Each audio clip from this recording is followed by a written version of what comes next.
This video is brought to you by our new TLDR EU Instagram account. Get more from TLDR by following us on Instagram and Twitter. They're both linked down below. Back in March, national elections were held in the Netherlands, and this was the result. Clearly, Prime Minister Mark Rutte's VVD won the day, followed by D66 and the PVV.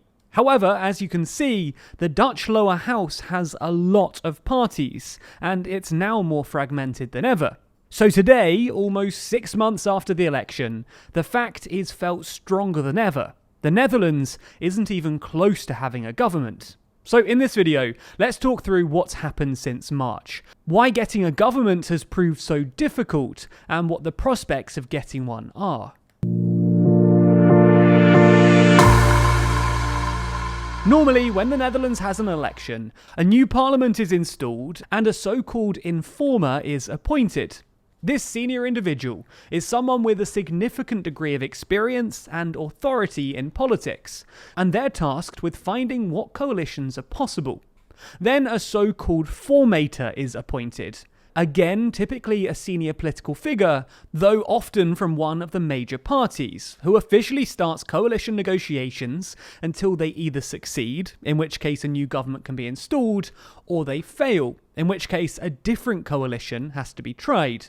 And to give you an idea of how bad the situation is now, formation talks haven't even properly started yet. In fact, there hasn't even been a successful information phase.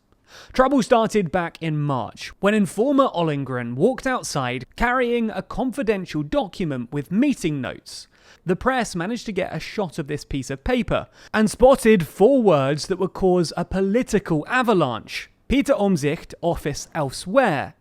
Pieter Omtzigt is an MP who, after years of trouble, helped to expose one of the greatest scandals in Dutch political history.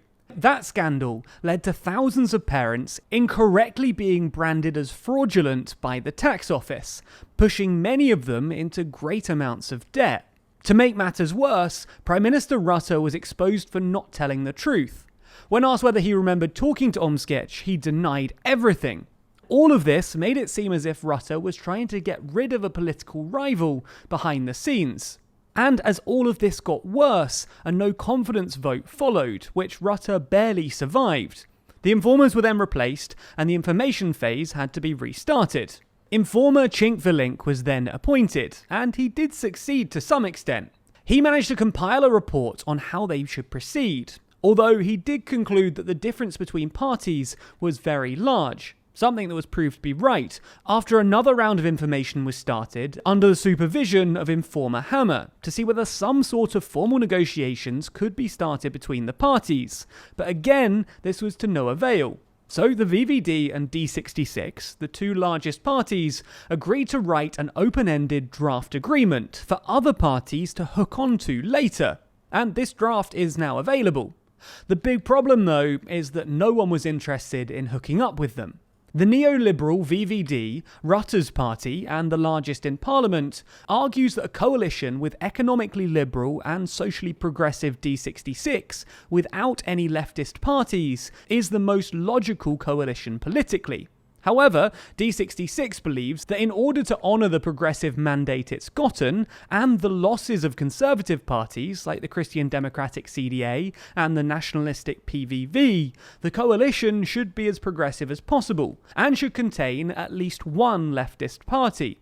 However, the Socialist Party is too far to the left, and Labour and the GL refuse to go into coalition without the other, probably out of fear that they'll be pushed around too much. There's even been talks that the 2 parties could merge.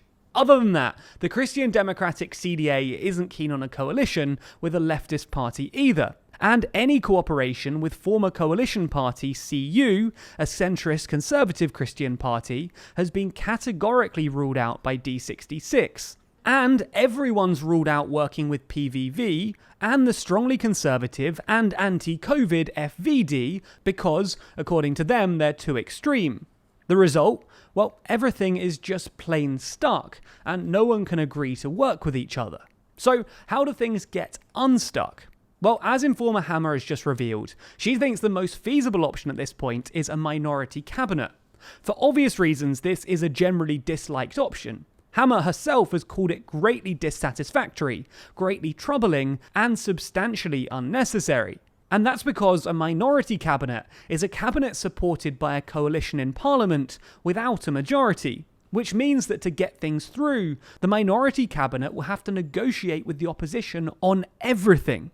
And to make things harder, the option of condoned support doesn't appear to be considered by anyone at all, partly because of the Cat House affair in 2012, when the PVV had promised to condone all the cabinet agreed on and then just walked out on them, causing the first Rutte cabinet to collapse. So it's almost impossible to tell what will end up happening. It's not even a given that a minority cabinet is achievable in the first place, and if that doesn't work, then new elections might be the only way forward, though it's feared that this might fragment the lower house even further.